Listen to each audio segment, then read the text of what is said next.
What's up, CFO gang? It's your boy Jay Tuck. Real Cowboys fans, stand up and yo. It's been a while. You know, we had the bye week last week where I kind of took some time off. Hopefully y'all did too. But that 2 weeks without no Dallas Cowboys football, man, it was a long time. But our Dallas Cowboys are about to kick off today at noon. Now, y'all know I don't like no noon games, but hey, sometimes you can't be greedy. You got to take what you can get, man. And I'm expecting our Dallas Cowboys to come out here and go get this victory because this is a game that we must win, right? This is a game where we can't be fumbling around, being a little lethargic, you know what I'm saying, and come out and let the Rams steal one, especially in the NFC. We can't let that happen, so I expect the Dallas Cowboys to come out clicking on all cylinders, y'all, and we're going to talk about it. We're going to dive deep into this game. Salute to everyone who stopped by Thursday night with me and my guy Okoye. We dove into some of the film aspects of the game, but we're going to revisit that because y'all know how we do every morning on game day. I'm at the crib. I was supposed to be in Dallas, but like I said, I don't do noon games. I was at the Kansas Jayhawks yesterday. Salute to my Kansas Jayhawks beating the OU Sooners. That was a good game, man. That was a good game. Got rain delayed, lightning delayed. It was cold. It was like 30 degrees out there.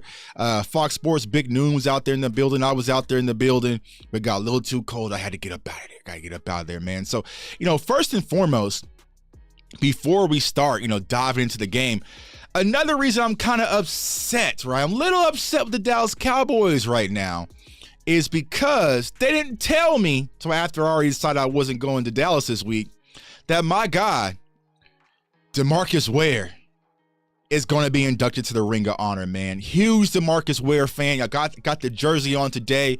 DeMarcus Ware was a guy who was everything that, you know, we kind of want our Dallas Cowboys players to be, right?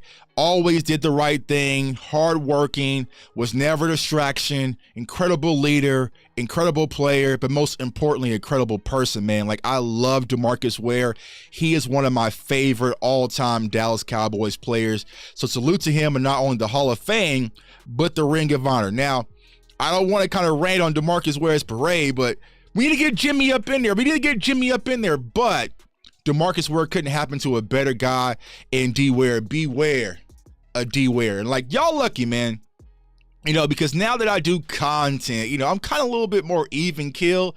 But if I would have had my channel when the Cowboys got rid of DeMarcus Ware, oh, it would have been a sight to see. It would have been a sight to see, y'all, because I was bombing on the Cowboys organization. Then they tried to sell me on Greg Hardy. I wasn't hearing none of that. Like, I was pissed to the max when the Dallas Cowboys moved on from D Ware because I didn't understand it. There was 2 times when they moved on from D Ware and when they moved on from Dez. I just wasn't feeling the star. But salute to D Ware, man. Had an incredible career. You know, we had our guy Sean Merriman on a few weeks ago when we played the Chargers, and people forget, like, it was between Sean Merriman, who had a great career, but also D Ware. And when that pick happened, a lot of people weren't happy with the Cowboys organization because Sean Merriman at Maryland, like, he was lights out. Like, everybody knew what Sean Merriman was going to be, but Bill Parcells went with, you know what I'm saying, his scouts. Like, I've talked to people who's actually scouting in that draft, right? The whole conversation, like, Bill Parcells was not feeling the D Ware pick. D Ware was a scout pick. Parcells wanted Merriman with the scouts, so Jerry on D Ware. In the list is, you know what I'm saying, the rest is history. So it's kind of crazy how sometimes those things work out, but, you know, salute to D Ware. Now, let's go ahead and get into the game. So I want to start with this Rams offense. You know, we're going to turn on the phone lines here in a little bit, but for those of you who didn't see Thursday's show, I'm going to kind of re-dive into the Rams offense. So when you look at this Rams offense, we know Cooper Kupp is back, playing phenomenal wide receiver that can do a lot of different things. You do have Matt Stafford, who is from the Dallas area, who's returning home, right? So anytime Matt Stafford returns home, you know he's going to try to put on a show, y'all. And this is what we cannot allow. We cannot allow Matt Stafford to get comfortable. If he's able to get comfortable with these wide receivers that they have in place in LA, it could be a long day for our defense. So the thing that's going to be most important is that we need to get pressure and get pressure often and early. And I feel like with our Cowboys defense being rested, right, they'll be able to do it because, you know, the Rams offensive line ain't the best. The Rams offensive line ain't the best, and they have some of our guys, right? Steve Avila, who a lot of us won the draft out of TCU, he's going to be out there, right? They have Kevin Dotson, another offensive guard, so they have some guys, but it shouldn't be one of those games where we're looking like Brock Purdy when Brock Purdy didn't even get touched. That should not be the case today. If that's the case, it could be a long day for our Dallas Cowboys defense. So I'm expecting them to get to Matt Stafford, get him rattled early. But when we look at their offense, they average 22 points per game, 16th in the NFL, but they put up a lot of yards, right? They're 365.1 in total yardage, 6th in the NFL, 253 passing yards per game, which is 7. So they can definitely do a lot of different things. And when you watch the film on this Rams offense, they do a lot of deep crossing routes, y'all. A lot of deep crossing routes, a lot of mesh concepts. And like I said Thursday night, they are the cover 3 killers. Like they kill cover 3. Like when they see cover 3, their eyes light up and they're looking to go deep with Puka and Tutu and Cooper Kupp. They're going to attack us in the seams heavily. So it's going to be very important that our secondary has great communication, because if not, they're definitely going to test them early. So, you know, it's going to be very important that, you know, Stephon Gilmore continues to play well, Deron Bland, the list goes on and on, Jordan Lewis as well. I think that this is going to be a Jordan Lewis game because Jordan Lewis is going to be tested in the slot. Now, as you see right there, right, we all know Matt Stafford. You know, of course, everybody talks about interceptions when it comes to the Dallas Cowboys. They don't address it with other quarterbacks, right? They don't talk about how Matt Stafford led the league in interceptions, but he won a Super Bowl and no one even cared, right? So no one cares, but I will say this. We all know Matt Stafford will give you the ball. And when we get that opportunity, we need to take advantage of it and come down with it, because there's definitely going to be opportunities for our defense to make plays. When it comes to third down completion, they're 44% in third down completions, 10th in the NFL. Red zone scoring, they have 60%, so they can score in the red zone as well. But like I said, y'all, 41.3 yards per game from their offense comes from the crossing routes, right? And they're averaging almost 13 yards per attempt when they run their crossing routes. And they also run a lot of out routes as well. So this is going to be a game, like I'm saying, you need to get pressure up front on Stafford. And our secondary, specifically our corners, are going to have to play well. They play 11 personnel, 11 formation. So it's one running back, one tight end, 3 wide receivers, 93% of the time. Right, 93% of the time, and 171 yards of their offense per game comes versus cover 3, which we do a lot. And I asked Okoye when he was on the show on Thursday night, like, okay, you know, why are they so good versus cover 3? And it didn't hit me, right? Because they built this Rams team to beat the Legion of Doom, which was coached by Dan Quinn, which is a cover 3 team. So they're very familiar with Dan Quinn and his defensive personnel and his ideology. So they're coming out attacking, so it's going to be up to our defense to have a big day. They do allow 2.6 sacks allowed, so you got to get pressure. But as I said, right now, Matt Stafford is playing decent, not great, but the 82.3 passer rating. So we got to get pressure, but they can also run the ball a little bit. They don't have the best running backs. With Henderson, you know, you have some of those guys like that.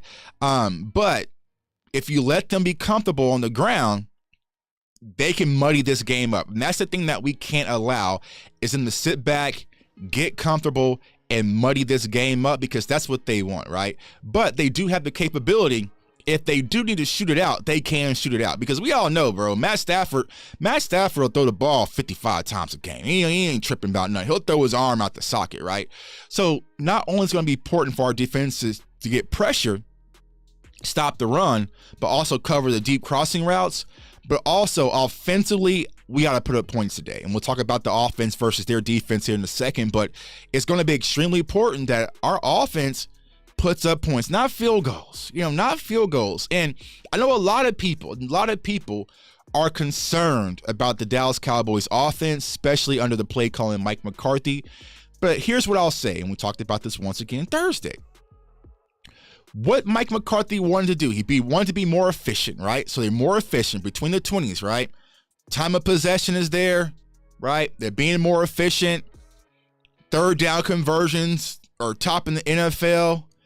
It's just the scoring. But if you look at the scoring aspect, there's been some drops. There's been some Luke Schoonmaker drops. There's been some Michael Gallup drops. Like, there's been a lot of things that's happened in the red zone that if you clean that up, and also some of the penalties, I think this offense will be better off, right? I just think it's an execution thing, not really play calling. Now, is Mike McCarthy's play calling the most creative? Nah, you don't see a lot of pre-snap motion. Now, we saw it versus the Chargers, right? And Mike McCarthy even said that in his post-game his press conference that, like, he wanted to change things up by the way the game was going. And even though the Chargers were a zone team, they played a lot of man. So that's why you saw early in the first quarter a lot of pre-snap motions, a lot of different things. I hope that they keep that up and continue, because when you run shifts and you run motions, it can definitely get the defense out of place and opens up opportunities for our offense. But overall, I think that our offense needs to help our defense out, because if you let this team kind of sit back and be comfortable, the Rams can definitely put up points, which we cannot allow them to do. So that's one thing I'm kind of looking for. It's like, all right, y'all, enough's enough. You had the bye week. I know we're kind of going through some changes offensively. We really didn't have a preseason. The first two games, our offense, we wasn't really able to, get things out there because the way the games were going. But now we're in the thick of the season, right? We're in the thick of the season, and we need to see an uptick offensively. Why are we 30th in motions? Good question, Reaper. I think it's just a lot of philosophy. Like, Mike McCarthy had said this, right? He doesn't like a lot of motion. He likes to come out there and kind of get his tells and get his looks directly. But he said that when the Chargers came out and played a lot of man, he did it in the first half and got rid of it in the second half. So it's in the offense. I just think it's a Mike McCarthy thing where he really doesn't like motion. I just think that you're going to see it a lot more, because when you run motion, you're able to get your tails. And like I said, you're able to get the defense out of pocket. You know what I'm saying? So sometimes you can't just come out there in stock, come out there in your base, 3-by-1 and say, okay, we're going to run the play based off of the defensive look. Like, sometimes you got to cause some complexity and miscommunications with the defense. And you see what's going on with the Dolphins. I mean, hell, if you take a look at my Kansas Jayhawks, what they did to OU yesterday, they were motioning the hell. They were shifting and motioning the hell out of OU's defense. I was like, man, this is kind of fun to watch, But the creativity of the offense really got the defense out of placement. I just don't think that's Mike McCarthy's philosophy based off of what he said. Now, when you look at this LA Rams defense, it's not the LA Rams defense that we're accustomed seeing, especially, when they went on and won the Super Bowl 2 years ago. They have Aaron Donald. Aaron Donald is who he is. We all know he's a monster. Though the Cowboys' offensive line has always played well versus Aaron Donald, he's definitely the first guy you have to circle. When you watch their defense, you got to circle Aaron Donald. And it sounds like, from what I'm hearing today, that Tyron Smith is going to be out. So it's probably going to be Chima Udoga at the left tackle spot. So they're going to be battling with Aaron Donald in the interior. Zach Martin, he can erase him, but you also have Tyler Biadasz and Tyler Smith. But you definitely have to get that push in the interior, especially if you want to get our run game on track. They have Colby Turner. They have a young rookie in Brian Young out of Tennessee who's playing well. And they also have Ernest Young. So I feel like there's going to be opportunity for our tight ends. Jake Ferguson, I need you. And I will say this. I don't think it's a Jake Ferguson talent issue. I just think that they're just not focusing on giving Jake Ferguson opportunities, right? But if you give Jake Ferguson opportunities, y'all, it's going to open up things for our other wide receivers. It just is. It just is. But you're going to have to give him some opportunities. Now, Schoonmaker, I don't know. They did bring up the practice squad guy. Like I was saying on Twitter, I didn't watch too much of him. So I'm not going to sit here and say yes or no, or what he can or cannot do. I didn't study him. Y'all know me. If I didn't study him, I ain't going to speak on him because, I'm just kind of shooting things out and I ain't going to do that to y'all. So, but it does kind of have me question, like, okay, you brought in a tight end on the practice squad. You already elevated him. So what does that mean for McKeon? What does that mean for, Hendershot? Like, what's really going on with our tight end position? But I will say this, when it comes to Jake Ferguson, he needs to be involved because we definitely need to stretch the seam because we're a cover 3 team, but the Rams be playing cover 3 and cover 4 as well. So they're going to play a lot of zone, and y'all know how we do. When they play zone, there's going to be opportunity in the hashes and also in the seams, right? But they'll also mix it up. They'll play a little cover 6. So what does that mean for those of you who do not know? That means they'll play cover 2 on this side, cover 4 on this side, right? So they'll mix things up, play a little cover 6, cover matchups. They'll do a lot of different things on both sides of the ball. But 29th in sacks per game. So they don't get a lot of sacks. So our offensive line, if you're able to protect Dak, I feel like Dak can definitely carve up this defense when it comes to LA Rams. Rushing defense, they're 20th, 117 yards allowed per game. Here's what I'm going to say, y'all, because a lot of people have been asking me about the running game. Do you think that Tony Pollard is a RB1? Depends on how you describe RB1. You know what I'm saying? Because do I think that Tony Pollard is a 25-30 carry kind of running back? Absolutely not. But can you give him 20 touches? And what I mean by touches, running the ball, screens, sweeps, like those types of things, like hitting him out in the flat. Like, I just don't like the way the Cowboys have used Tony Pollard. You know what I'm saying? I just don't like it because I felt like from the West Coast principles, you should see Tony Pollard getting the ball in the flat a lot more. You know what I'm saying? Use him as more of a wide receiver. Use him kind of like the 49ers use Christian McCaffrey, or how the Saints use Alvin Kamara. Like, just lining him up and running him between the tackles, that's not Tony Pollard's game. So I just think they just need to change their philosophy on how they've been using TP, because we all know the weapon he is. But I am not burning out the tread, y'all, on Tony Pollard. I'm just not. Like, I just don't want him running the ball and running the tread. Like, you're going to have to either give Rico some opportunity, Hunter some opportunity, or Malik Davis. I don't know. You know what I'm saying? Everyone has their flavor of ice cream. Rico has looked well. We all sat back and see Rico break off for an 8-yard carry. Like, okay, good run, Rico. Okay. Good run, Rico. Can we get some more? We saw Hunter Luepke in the red zone, get in the end zone. Okay, good run, Hunter. Like, so for the power, the tough, the gritty, the grimy, that's not Tony Pollard's game, and don't have him doing that. Like, why risk it, right? I think we have some capable guys that can step in and fill that void, but as of right now, the Cowboys haven't. And people are asking me, yo, Tuck, why do you think the Cowboys haven't, right? The Cowboys are like us parents for Christmas, right?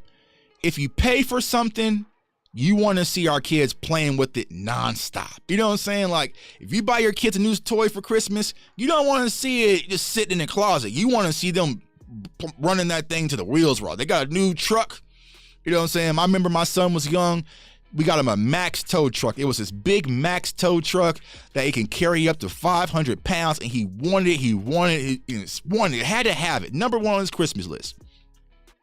Got it for him. It was expensive as hell. I seen him play with it twice. He's played with it twice. He did it one time in my gym. He drug some weights along, and then he did something on a random Saturday. He had his Max tow truck out, right? So when it comes to the Cowboys, I think the front office is preaching, listen, we franchise tag Tony Pollard. Use him, run it, run. But that's not his game, right? You got to give Rico some opportunity. You got to give Malik Davis some opportunity. You got to give Hunter some opportunity, because here's the thing, y'all. I know a lot of people's been hitting like, yo, we should go get Derrick Henry. Do we even have enough data to analyze what we have at the running back position outside of Tony Pollard. We don't, because they're not giving no one else the opportunity. The Dallas Cowboys need to give other running backs outside of Pollard some opportunity. But also, our run blocking with their offensive line hasn't played well. Now, we was fortunate. We got 2 games. We got 2 games where our starting 5 offensive line, kind of felt like, okay, we can build off of that. Tyron said, nope, not on my watch. We are donezo. So, that's one of the things I want to see is like our offensive line needs to get back in rhythm. Like Terrence Steele hasn't looked like Terrence Steele pre-injury. So I need to see Terrence Steele kind of get back momentum. Zach Martin. You know what I'm saying? Tyler Biaggi's played decent. Tyler Smith has played decent, right? But I feel like from the running aspect, our run blocking hasn't been well, especially inside the trenches, right? So it's like that's something I'm looking to improve.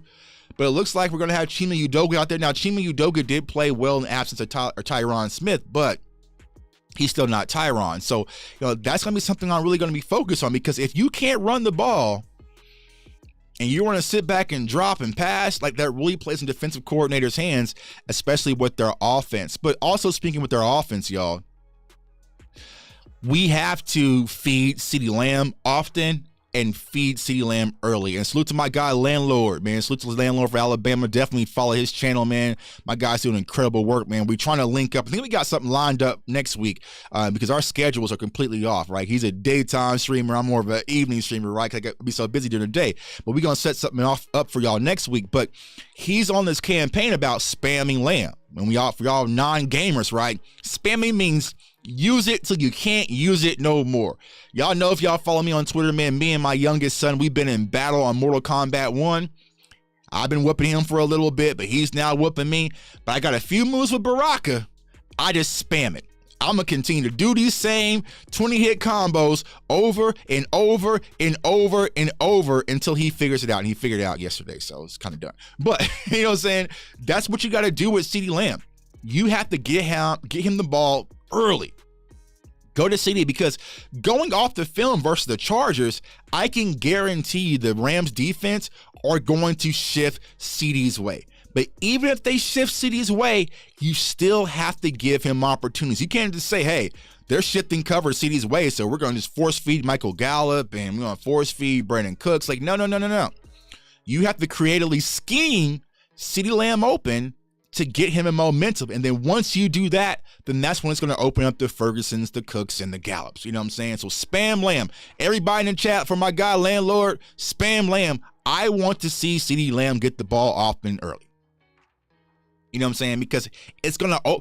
here's the thing, y'all.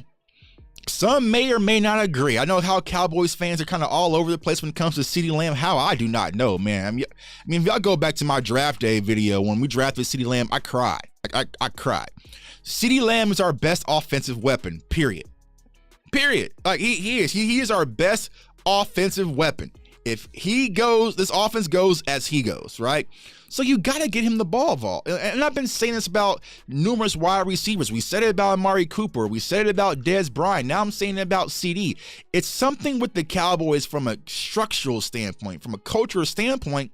They just don't use number one wide receivers.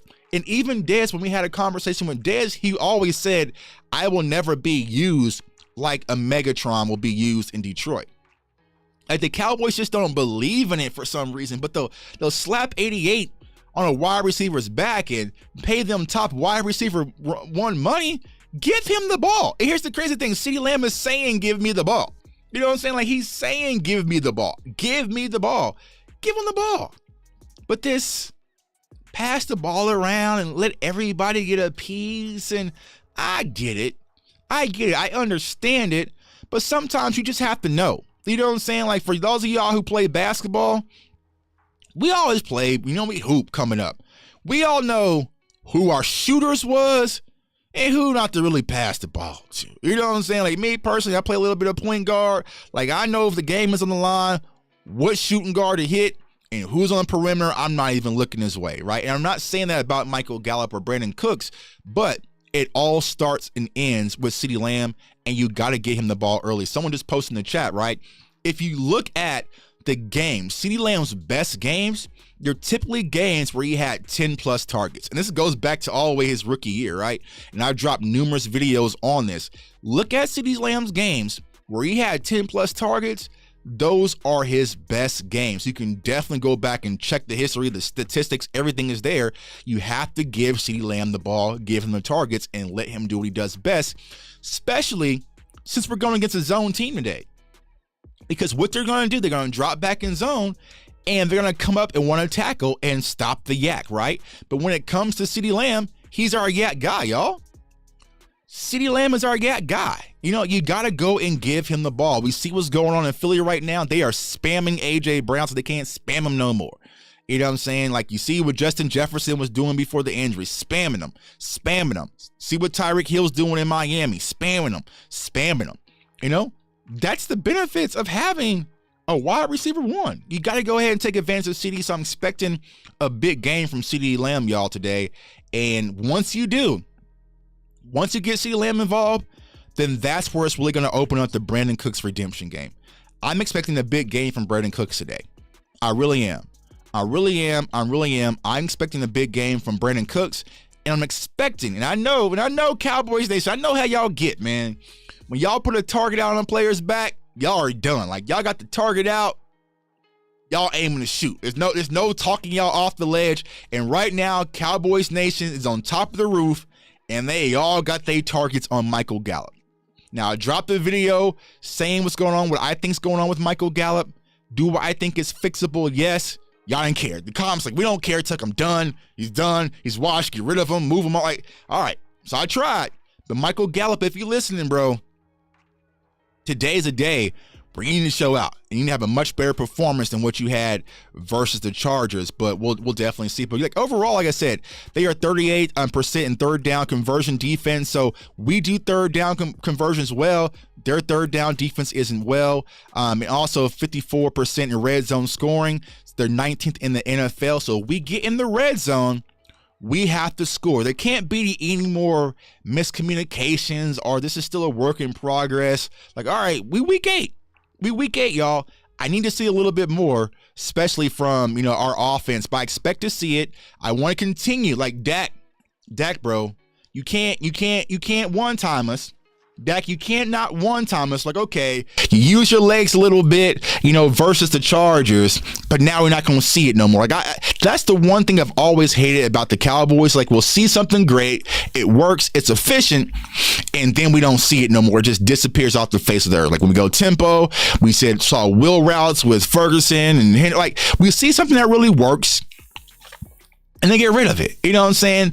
But that's not what I'm looking for. So, Dak, if you have to use your legs, man, go ahead and use your legs a little bit because I think there's going to be opportunity, especially against this Rams defense. So, what we going to do, y'all, it's fun time. I want to talk to y'all. I did all my talking, but overall, y'all, keys to victory. I feel like the Dallas Cowboys need to come out offensively, score points, play our game, right? Don't turn over the ball and give the big mistakes. We should be able to get yards on the ground, on the edges, but also in the wide receivers versus their corners, and especially Jake Ferguson and CeeDee Lamb should have their opportunity today as well. Defensively, get pressure on Matt Stafford often and early, make him feel that heat, and once you do, there's going to be opportunities to make plays on turnovers, but you got to have communications, safeties, communication, J-Ron, Malik, Dono, communication, right? Come out there, communicate on those crossings. Don't get caught up in these mesh concepts, right? And go out there and play our game.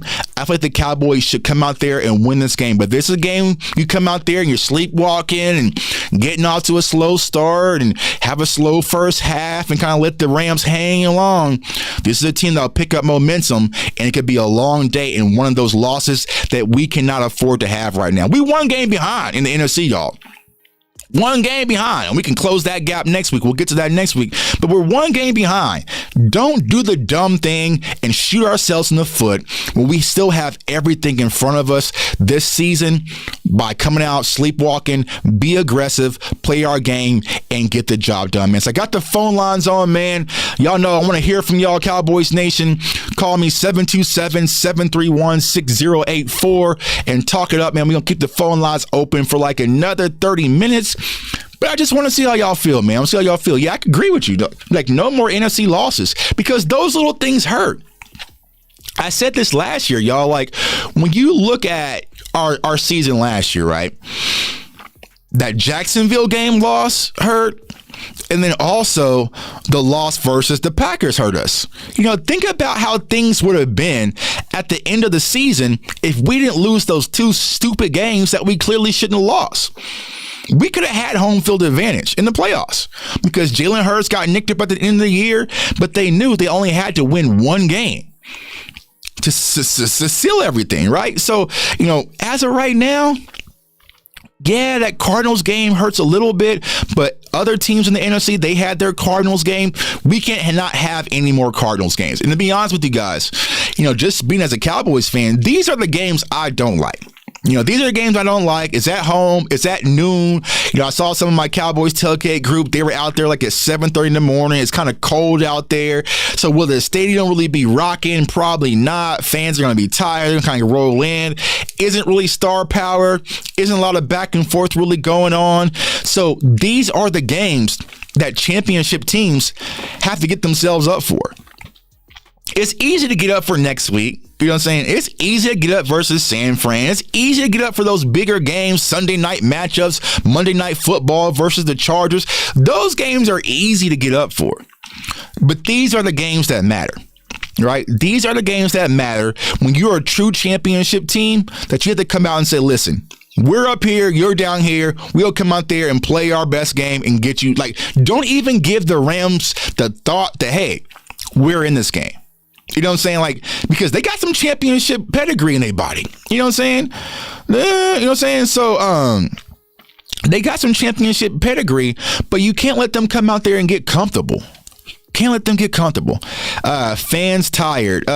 Yeah, so I mean, here's how the fans are going to be tired, y'all, because you got to think the Rangers are in the World Series right now, and then you had the Mavericks play. So everybody is probably out and about watching the Rangers, even though the Rangers lost yesterday. You know, so they're going to be out. It's a noon game. Me personally, I don't like noon games. You know what I'm saying? Like, I hate these games with a passion. That's why I'm not there. Like, I saw it, I was like, no, I'm not going.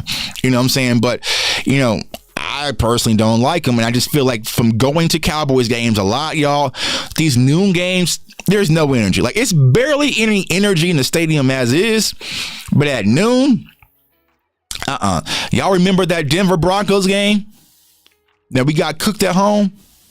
Guess what time that was? You know what I'm saying? Guess what time? That was noon. And what happened the night before? The whole city of Texas, and self-included, we were out watching the Canelo fights like 2, 3 in the morning. You know what I'm saying? There's traffic in Dallas by the time you get home. So I got back to the house like 4. Then you got to be up. You know what I'm saying? Be back in football mode. You're tired. You're hungover. You're sleepy. It's just, you know what I'm saying? Like, it's just a bad feel. You know what I'm saying? It's just a bad feel. So these are the games I don't like, y'all. I don't like. But also, you know, I'm starting to find out it's more of a kind of a Arlington thing, right? Because, you know, I was watching kind of how they handled things with the World Series. And when the Rangers went to the World Series, I was like, why is nobody outside? Why is nobody going crazy right now? You know what I'm saying? It's just different. It's just a different environment, different feel. It's kind of Hollywoodish. So, you know, Cowboys fans, we really don't come out and get crazy unless it's like a big game. You know what I'm saying? So, but the Cowboys got to ignore that. You know what I'm saying? It's not about the fans, not about the environment. Like, they have to handle business. There's only so much we can do. They got to come out and handle business, and I think they will. Now, I want to get back to this conversation, right? A lot of people are asking me, Tuck, should we move on and put Jalen Tolbert in, because I'm a Jalen Tolbert guy, over Michael Gallup? And what I will say, y'all, this is my last chance. This is my Michael Gallup last chance. If I don't see anything really start to click with Michael Gallup and we still have these miscommunications, these drops, you know, him just not looking like himself, yeah, I probably would. Because here's the one thing I will say about Jalen Tolbert. One, he's having a phenomenal type game or season thus far, right? Because Jalen Tolbert is doing the little things that most Cowboys fans and most of sports fans aren't going to care about, right? He's playing well on special teams. Playing well, blocking, he's a willing blocker. So, like, Jalen Tolbert right now is getting it out the mud. He's getting everything out the mud. So, I feel like you got to reward that. and see what he can do. Because if you go back to some of the camp clips, like there was a lot of things that Jalen Tolbert was doing at camp that it's like, all right, the routes were looking crisp. He was in combat. He was in connection with Dak. Like everything was kind of looking well from Jalen Tolbert's standpoint. Like give Jalen Tolbert some opportunities. Like I want to see more of this. All right, let's just see Jalen Tolbert get his fade opportunities. You know what I'm saying? Let Jalen Tolbert get his fade opportunities. And Michael Gallup even spoke on Jalen Tolbert. Like, look at that release, y'all. Like Jalen Tolbert was out there balling. Let him get the opportunity. Now, I see that we can play both Gallup and Tolbert. But also, I'm not going to stop at Tolbert. I also want to see more Kevontae Turpin. We saw, what Turpin's able to do over the top with that speed. Give him some opportunity as well, because speed does matter, y'all. Speed definitely does matter, because when you have some guys that are speed, one, you have to get out your back pedal just hella quick regardless, right? Because you just know I can't slack a little bit, because if he presses upfield and he goes, it could be good night. So you're already on your heels from a cornerback standpoint. But also, if you're looking for someone to clear the defense, right? So pretty much when I talk about clear, that means if you have a corner or a safety on you, you're going to take him downfield and get him the hell up out the way and open up things underneath for Brandon Cooks or CeeDee Lamb or, Jake Ferguson, right? So if you need guys to go clear somebody, Kevontae Turpin can get out there and clear quickly, right? So let him go out there and clear. I think Turpin's fully healthy. I think he's back, right? I think he's fully back, fully healthy. So yeah, I want to see more Turpin out there alongside Tolbert. So, there's some things that I think offensively we just have to fix, y'all. But I'm not too concerned because I think it's fixable. Now, here's the one thing I'll say I don't like when it comes to Mike McCarthy. I feel like sometimes your play calling's a little scary, so it makes the team kind of a little scary. You know what I'm saying? Like, and that's what I don't understand, because y'all remember, like at first, like, so here's my timeline with Mike McCarthy. When we moved on from Jason Garrett, one of the first coaches I mentioned that we should go get was Mike McCarthy. I was like, Mike McCarthy. And then a lot of people were like wanting a college coach. So I was like, Lincoln Riley out of OU, right? Lincoln Riley out of OU, right? But I knew they wasn't going to do that with a college coach. So I was like, Mike McCarthy. And we got Mike McCarthy, and I was excited for it. Now, me personally, it took me time to recalibrate, because we knew Jason Garrett was super conservative, doesn't go for it on fourth down. Like, it was just super conservative. And y'all remember that 2020 season, Mike McCarthy's first year, bro, he was hell of aggressive. It was pedal to the floor. Fake punts, onside kicks, going for it on fourth down. We don't care. Like, it was just pedal to the floor. And for me, I didn't have my seatbelt on. I wasn't used to all that. You know what I'm saying? Like, we went from 0 to 100 real quick. But I feel like right now, it's feeling very Jason Garrett-ish. You know what I'm saying? Like, it feels very Jason Garrett-ish, where we're kind of just super conservative. You know what I'm saying? So it's like, sometimes Mike McCarthy needs to stick who he is, and just be aggressive. Be aggressive, have that Pittsburgh toughness, and go out there and really put that on your offense. Like, listen, we're not going to play scared. 49ers game, they played scared. Even the Cardinals game, they played scared, right? Because he said, we had some changes with their offensive line, wasn't fully healthy, this and that. So he changed up his play calling. Stop playing scared, bro. Stop playing scared, because if you see the two teams that beat the San Francisco 49ers, they wasn't scared at all. Cleveland wasn't scared. Vikings wasn't scared. You know what I'm saying? And I doubt that the Bengals are going to be scared either. But like I'm saying, you can't go out there and just change your identity, be scared, and tuck things in because who you are. You know what I'm saying? You can't. Go out there, be aggressive. If you're the type of guy who goes for it on fourth down, then go for it on fourth down. Believe in your offense, and that confidence instills down into your players. You know what I'm saying? Like, even with Philly right now, they know when it's 4th and 1, 4th and inches, they don't even got to look for the sideline. They ain't got, you know what I'm saying? They go into the tush push. And just that confidence that they're going to get it. They're going to get it. They're going to get it, right? So there's different things that the Cowboys can do outside of the tush push to really get things in momentum. Just like Okoye was saying, right? Set up the left jab to eventually hit your knockout punch, right? Just say, listen, when we get 4th and short, 3rd and short, we're going to Hunter. We're going to Hunter. We're going to Hunter. We're going to Rico, whoever. Pick your poison. And you set that up, set that up, set that up, set that up. Win or fail, right? Now, what happens is eventually you get in the middle of December. It's 3rd and 1. You're playing a tough divisional opponent like Philly. You line up Hunter back there, and whoop, there's a play action. You know what I'm saying? Like, and then there's a boot. You know what I'm saying? It leaves everything wide open. So you have to set things up. And as of right now, I just don't see Mike McCarthy setting anything up. You know, we talked about Michael Gallup with the sluggo route. Like, run it. You've been slanting Michael Gallup to death. Run a sluggo route. Right. You know what I'm saying? Like, just run. What's a runner route? You know what I'm saying? Run. Give me one today. Mike McCarthy, give me one sluggo. Give me one double move with Michael Gallup. I promise you it'll be open. Now, will we hit it or no? I don't know. But I promise you it'll be open because, like I said, if I'm defensive coordinator, Michael Gallup hasn't shown the ability to get over the top yet. So we're going to play one-on-one coverage, and we're going to send over everything underneath. We're going to send on the hooks, the curls, the comebacks, the hitches, the outs, right? Quick slants. Like, we're going to sit on all that until you show me that you can get over the top and beat us in one-on-one coverage. And that's why you see these corners hanging and draped all over Michael Gallup, because there's no fear. There ain't no fear. Run a pivot route. Run a whip route. You know, like there's different things that you can do with Michael Gallup, because even on the 2 he dropped, those were deep post routes. Like, so run the post a little bit more. Let Michael Gallup steer them deep a little bit more, right? Know your personnel and give them opportunity to do what they do best. We went to Hunter on one of the 4th and 1s this season, and he got like 9 yards. Yep, he did. And they got rid of it. They said, okay, that was good.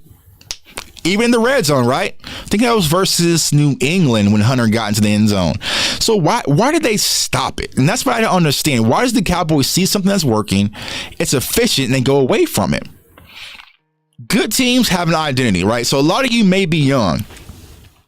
But the Dallas Cowboys team in the 90s, Jimmy Johnson's team, it wasn't no secret. Like, there was no secrets. Jimmy would tell you, we are going to give the ball to Emmitt Smith, and there's nothing you can do about it. We're going to line up this big offensive line. We're going to get a ball to Emmitt Smith. You can make all the schemes. You can do all the stuff that you want. There's nothing you can do about it. And if you can get remotely close to being able to do something about it, well, there goes Michael Irvin, there goes Jay Novacek, there goes Alvin Harper. You see what I'm saying? But the Cowboys just don't have that identity where it's like, we're going to do this. This is what we do. Can you stop it? It's still a little, we might give the ball to Tony Pollard today. It might be a CeeDee Lamb game last week, but it might be a this week. It might be a. You see what I'm saying? Like, versus when the 49ers, the 49ers are going to run that zone run scheme, and they're going to run it to death. We're going to run to death. I would be shocked if we ever play the San Francisco 49ers, or we watch the San Francisco 49ers, and all of a sudden they're just 5 wide. Brock Purdy's dropping back, throwing 45, 50. They're not going to do that. They have an identity. They built players around their identity, and they're going to run their game, rain, sleet, or snow, and they have ways to stem off of that. I think that's where the Cowboys got to get to. Do you want to be a power run team or not? We heard all season, power run, right? We're going to be a power run team. Well, be that. You went and drafted Luke Schoonmaker in the 2nd round. We want to see more 12 personnel, more power run. You're like, get to it.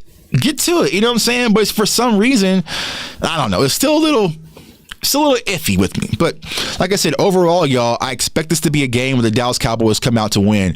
Let me know y'all score predictions in the chat, man. Let me know, man. Let me know what y'all score predictions are in the chat.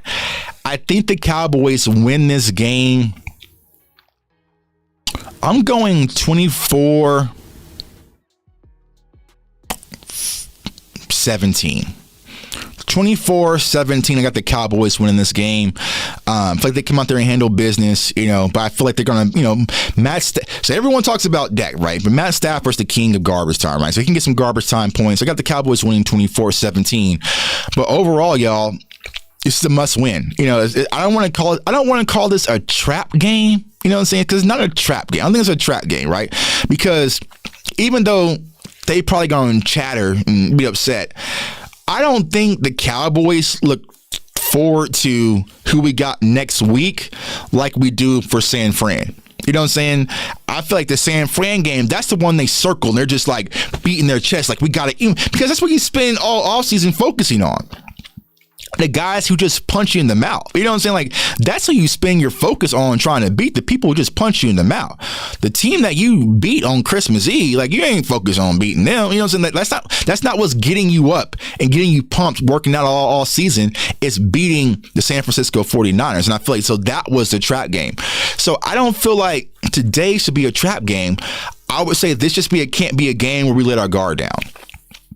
You know what I'm saying? Like, this can't be a game where you're letting our guard down and you're coming out there. And listen, y'all, I don't know what needs to change, whether players need to run after practice, I don't know, fines or whatever. But these stupid penalties, they got to stop. They got to stop. It's been too many years. We've been sitting back watching Mike McCarthy talk about discipline and penalties. In every game, it's just something. Like penalties, like you watch so many different teams play clean football. It's like, why aren't we playing clean? Why is it always constant holding? And it's always, here's what really kills the Cowboys as far as penalty wise. It's always the big plays. It's always, boom, there goes CeeDee Lamb, 45 yards, let's go. Laundry. Boom, there goes Tony Pollard off the edge, off the pitch, let's go. Laundry. Boom, good play, interception, let's go. Laundry, right? Those types of plays, it kills you versus good teams. But if you do that versus decent or bad teams, it gives them the opportunity to stay within the game and make things happen and turn things around. So you can allow it. Go out there and play clean football for once. Go out there, play clean football. Go out there and execute for once, y'all. I just need to see it. I just need to see it start to trend in the right direction, because the Cowboys, they always kind of shoot themselves in the foot with these penalties, whether it's a personal foul because we're pushing and flexing after a tackle and, all these sorts of things, just keeping drives alive. Matt Stafford isn't a guy you can keep drives alive. You know what I'm saying? Like, don't let Matt Stafford keep drives alive by us and our stupidity. Go out there and you execute. Go out there and execute, man. So, yeah, I'm feeling good, man. Give me a call, man. We're going to stay live for about 10 more minutes. If y'all want to call in. So everyone's like, y'all telling me call in show. Twitter, Facebook, YouTube, wherever y'all watching, call in. We're going to keep the phone lines on for like 10 more minutes. My guy says, Tony says, Cowboys Nation, have a great day and a blessed day. Safe day. Salute, CFO, J Tuck. Keep it pushing. Appreciate y'all, man. Now, listen, y'all. I have some major news to announce that I know Cowboys Nation is going to be excited to see. Let me check my phone, check my Twitter yet. But I can't announce it because they're going to announce it. But it's going to be fun. It's going to be fun from a Cowboys standpoint, from a Cowboys content standpoint, the power of new media and what we're doing here. And I think that players are starting to recognize what we're doing. Let me see if they announced it yet. And no, they haven't announced it yet, so I'm in chill. They haven't announced it yet, but when y'all make this announcement, y'all are going to be excited. Now, I'll give you guys one clue. I'll just do that. Let's see here, and I'll let y'all play with the rest. All right, let's see here.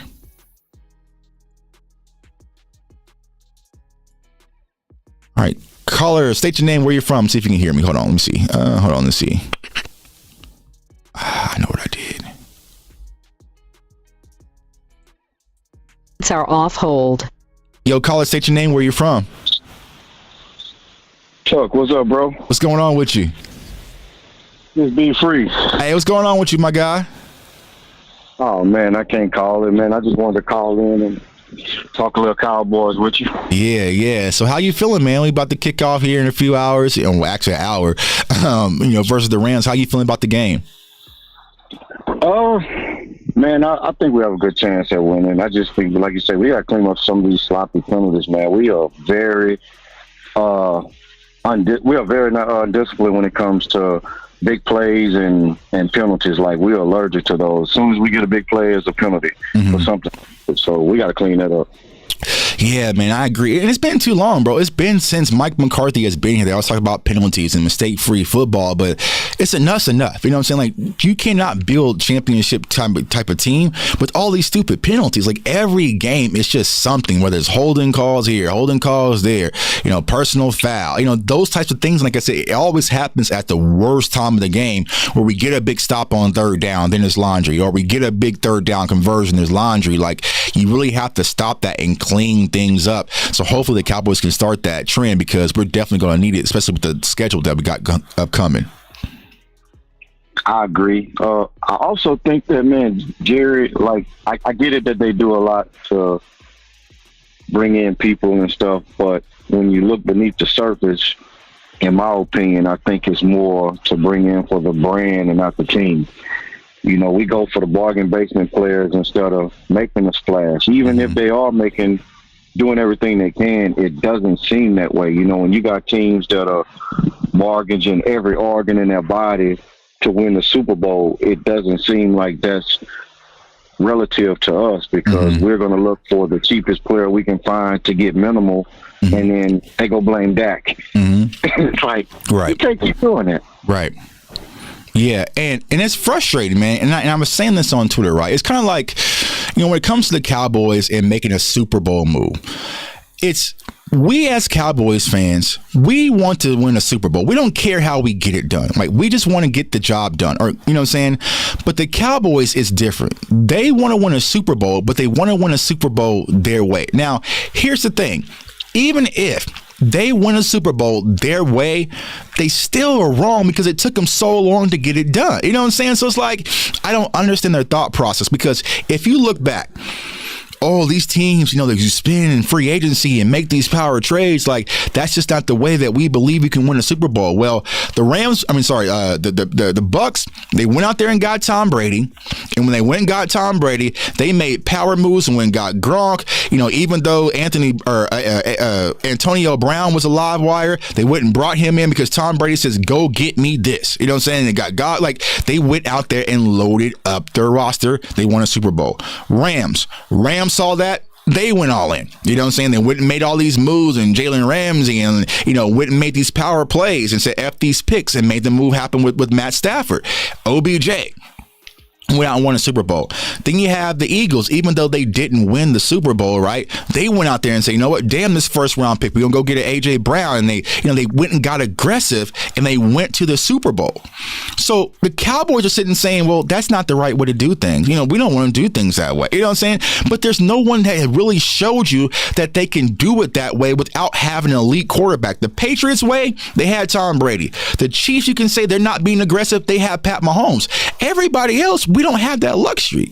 You know what I'm saying? So that's my frustration with the Cowboys, is that they sit back on their hands. They feel like they're perfectly fine. Like I was saying on Twitter, if y'all want the Cowboys to make a major move, then you probably need to hope that we lose today. Because if we go out there and let's say we beat the Rams 30-10, they're gonna say, "Oh, we good. We good. We're 5-2 going to divisional games with one game behind the NFC. We're good. We don't need to make a move." They are very reactive versus proactive, and that's the frustrating part, for us. To be honest with you, I agree. But I don't think it'll change anyway. Nah, it's not changing. Jerry's way is Jerry's way. And we watch his way now work for 30 years. Right. He's been chasing the ghost of Jimmy for 30 years, saying that I could do it without having to play on the field or coach. Right. And it has not produced no good fruit. Right. I don't care what nobody says. It has not produced. I don't care who you draft. I don't care who you go get. It has not produced, whether coaching, quarterbacks, nothing. So it just is what it is. It's frustrating, y'all. It's just ego, and it hurts, because we, the fans who put our all into this team, we suffer because of it. You know what I'm saying? It's like say for instance, like your transmission in your car went down. You know what I'm saying? And your family's like, listen, we need to get up this transmission. We got to get to work. The kids got things to do, and like, I can fix it. Okay, well, a week's gone by, you haven't fixed the transmission. 2 weeks gone by, you ain't fixed the 4 months have gone by, you still haven't got it. Eventually, you need to go to AutoZone and get your car fixed, bro. You know what I'm saying? Because you're not capable of fixing it. That's the same thing with the Cowboys. Like, listen, I get it. You want to be the end-all, be-all, but you have yet to fix this roster and build a championship contender yet in almost 30 years. You can't do it. You can't. You can't. But their ego's not going to allow them to give in, because as long as they can keep us optimistic and on that sales funnel hook, we're good enough to, I think this could be the year. We can continue buying, we can continue flying, we can continue trying. And that's all they need. And it's going to line their pockets up, and that's all they really care about, to be honest with you. I'm 100% in agreement with you, bro. Yeah. And I want to just say one last thing to the people listening.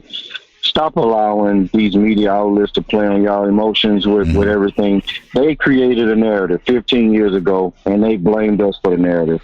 We are not the ones running out there saying Super Bowl every year. It's them and loudmouths like Stephen A. Right. They get on these platforms because they know we looking and say it's Super Bowl or bust because we can't combat it. We're not on TV. So don't allow them to play with your emotions. Yeah. I wouldn't even look at the show. Yeah. Just don't give them the ratings. Yeah. They put a tagline, say Cowboys, and we run to it, and then we get upset. Right. Because all they're doing, to be honest with y'all, is hedging their bets. Like, I could sit back and say, let's just say, I don't know, let's say the Eagles, right? They got to win a Super Bowl or bust, right? And I can sit there and kind of ride the Eagles' wave all the way until they lose the Super Bowl and see, their accident waiting to happen. You know what I'm saying? Like, that's all they're doing. Is because I know a lot of people say, well, the Cowboys just need to go to an NFC championship. That ain't the case. If we get to an NFC championship game and we lose to Philly or lose to San Fran, they're going to be saying, I told you, accident waiting to happen. They can't get to the big game. Everything's going to stay the same. If we get to the Super Bowl and we lose to Pat Mahomes, Dak Prescott still can't win the big game. So it's never going to change because they hedge their bets because of the attention that it draws, you know what I'm saying, all the engagement, the ratings. So it just is what it is, but we got to ignore it because we have a lot of guys and girls in our space right now doing amazing work who actually care about the benefit of not only of our team, but also for you, Cowboys Nation, because we're a part of it too. You know what I'm saying? I ain't going to come out here and lie to y'all and sugarcoat and manipulate y'all because I want to win just as bad as y'all want to win. So that's kind of the difference, man. But appreciate you, my guy. We got a prediction, got a score prediction for today's game? I don't really do the score. I just want to watch a good game. Yeah, that's one of win. Just win. Yeah. They do something with the line where we can get Pollard going. That's all I want to see. Facts. Well, hey, my guy, man, appreciate you for calling in. Keep rocking. Let's go, Cowboys. Already. All right, appreciate you.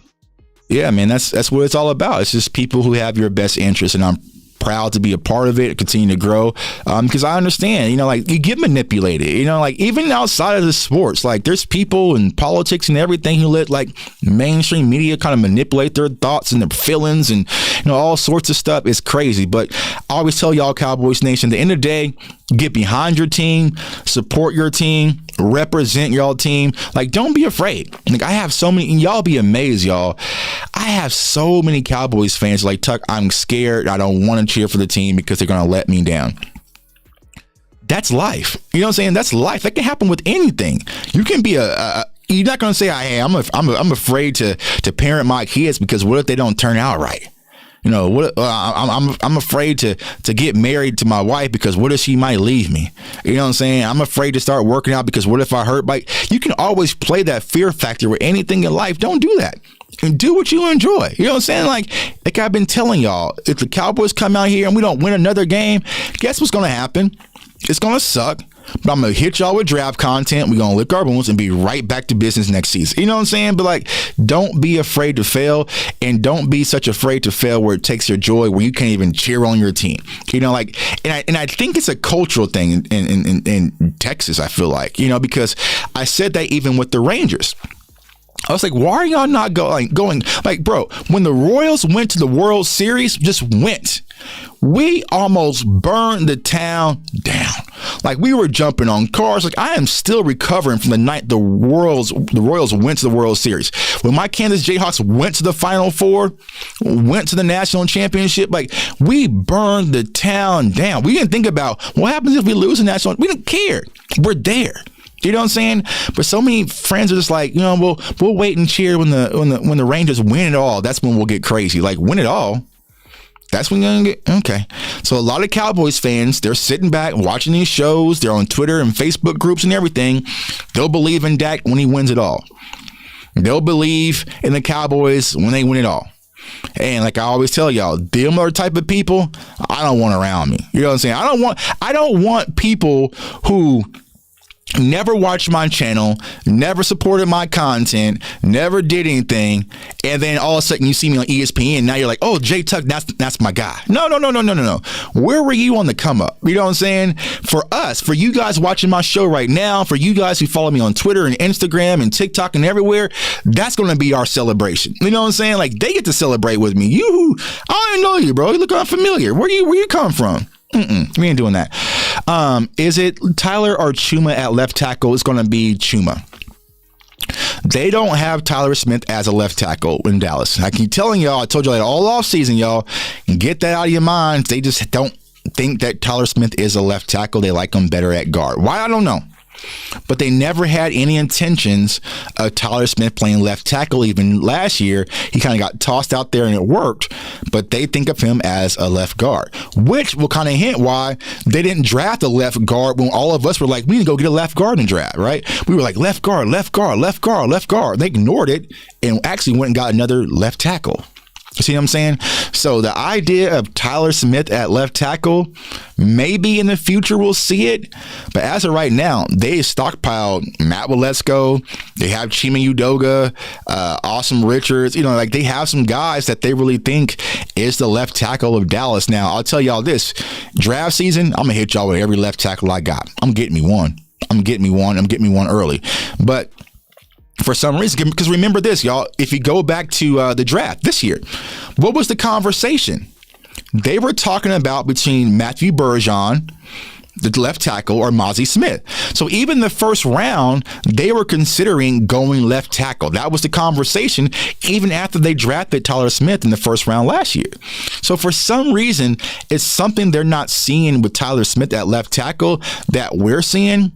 But hey, what do I know? You know what I'm saying? I'm just a guy in Kansas City, but I think that all of us can use our eyes and think that Tyler Smith could definitely be the left tackle of the future, and it's probably easier to go find another left guard than you can find a left tackle, but we shall see. But listen, man, appreciate each and every one of y'all. I'm about to go get some food in my system, calm down, get my fantasy football lineups all lined up properly. I got some decisions to make because I have D. Smith, I have Jordan Addison, and I have my guy Josh Downs. And they're all fighting for that wide receiver 2 slot. I just don't know who's going to get that slot, but I think I'm going to stick with my dog Jordan Addison because he held me down last week, so I'm going to continue that trend. I'm going to go ahead and chill, man. But listen, y'all, get behind your team. Represent our team. Let's go get this win. Y'all know after we get this win or loss, I'm going to bounce back. We're going to do a video and keep things rocking, but don't let nobody steal y'all joy. So I want everyone to stay safe, stay blessed, stay encouraged,